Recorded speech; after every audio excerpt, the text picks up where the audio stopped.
The competitors might be a little different than traditional prep athletes, but walking into a packed alley might convince you high school bowling is absolutely legitimate. It's a frustrating season for both the Packers and their fans. Comes to a bitter end as Green Bay falls to San Francisco in the wild card round. Coach McCarthy talked about the adversity the team faced all season long, especially with injury. Hockey in Eagle River as late as the 1920s consisted of teams playing on a frozen lake. But in 1933, the Eagle River Stadium was completed.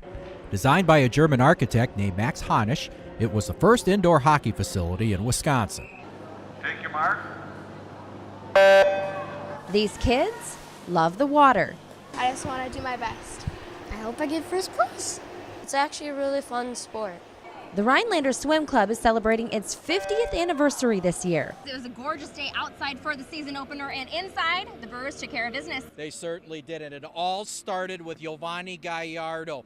I'm a lumberjack and I'm okay. I sleep all night, I work all day. The logging industry has a rich history in northern Wisconsin, and many events that began in these forests were on display last weekend. In just its 5th year, the Tuscobia Winter Ultra is growing into quite a wintertime event. Racers have the choice of running, skiing, or biking along the Tuscobia Trail. For Chris Bergen, a local fishing club was how he began his journey into competitive fishing. I got my start here when I was 16 with a group called the Hodag Bassmasters in town. I've been fishing since I could hold a rod in my hand. It's time to wrap up our awards for the Newswatch 12 Players of the Year for the winter sports season. Merrill senior Renee Slottick helped lead the Blue Jays to the sectional semifinals. Slottick also scored her 1,000th point and was a unanimous first-team all-conference selection in the Wisconsin Valley Conference. Thousands of deer hunters are getting ready for the 9-day firearms season.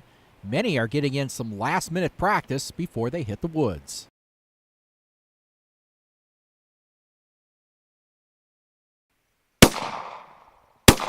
A familiar sound for Rhinelander's Jim Sarkuskis. He's one of the top shooters in the state. He's earned his second All-American status in 3 years. The All-American teams are selected on a point system, not unlike NASCAR. You compete in the big tournaments. The higher the score and the bigger the tournament, the more value they have. Jim has been competing for 25 years. He's also the owner of Rancho del Zorro Shooting Academy. For Jim, teaching others the sport is almost as fun as winning. I've coached everything from hockey to basketball to bowling and now the shooting sports. What I like most about it is the growth that I see in students and in myself from being a good coach. Jim will typically shoot about 500 rounds each week to stay sharp. Now, a typical tournament may have between 600 and 800 rounds.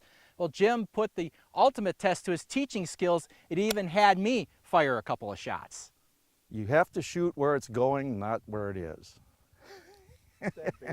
And by that I mean you have to learn how to look at a target and shoot in front of it. At first, Jim almost had me shooting like a pro.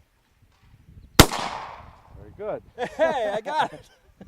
But ultimately, I do need a little work. Was it going to be perfect? What I enjoy most is the same thing that took me away from golf. I like the individual competition. It's me against the target. Just like in golf, it was me against the golf ball, but I prefer to shoot. Last weekend, Jim won the senior veterans title at a state competition in Hudson. In 1999, he won a world championship in 20-gauge shotgun. With our Northwood Spotlight, Joe Dufek, Newswatch 12 Sports.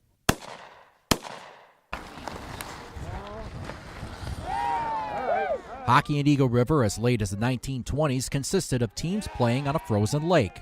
But in 1933, the Eagle River Stadium was completed. Designed by a German architect named Max Hanisch, it was the first indoor hockey facility in Wisconsin. Dirt floor. They've had boxing matches in here and circuses in the earlier years.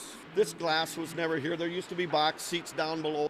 The original roof consisted of a dome with several windows. In the 60s, the roof was renovated into its current all-wood structure. It's now known as the Eagle River Sports Arena. The Eagle River Falcons, as well as youth hockey and the Northland Pines Eagles, call the Dome home.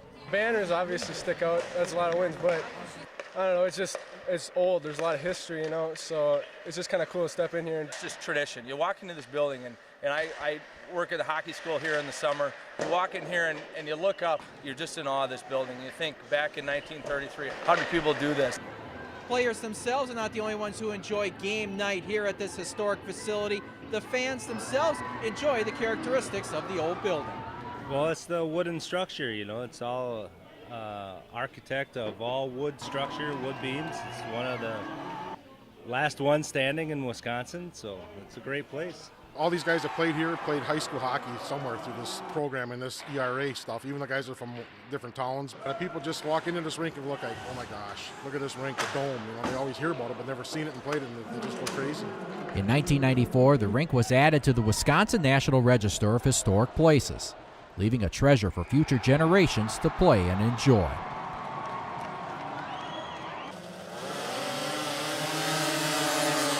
The Vintage Snowmobile Championships show drivers racing on sleds which were made before 1985. Several Northwoods racers took the checkered flag on the final day, including Jeff Stockson of Rhinelander winning the 440 Sport Mod. Racing these old machines is a thrill.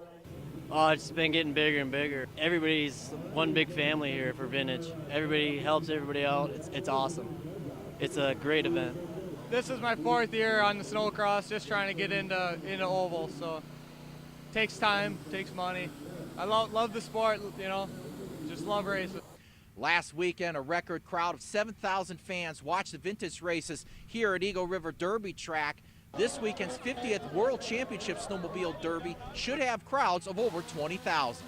Big news is $60,000 to win the World Championship, $50,000 by Jimmy Johns.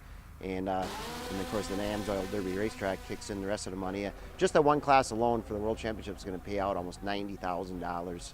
Last year's defending champion Nick Van Stridonk will return to defend his crown. The Tomahawk Racers excited to be racing with the event celebrating its 50th year. It's really kind of a neat thing to be in the World Championship class and the running for it, because you almost feel like you get special treatment when you're out there. They bring all the drivers in. They do a really good job of keeping the drivers in loop of what we're doing throughout the weekend, and it just makes everything flow a little easier. Several past champions will be honored on Friday night. Time trials get underway Thursday with the World Championship set for Sunday afternoon.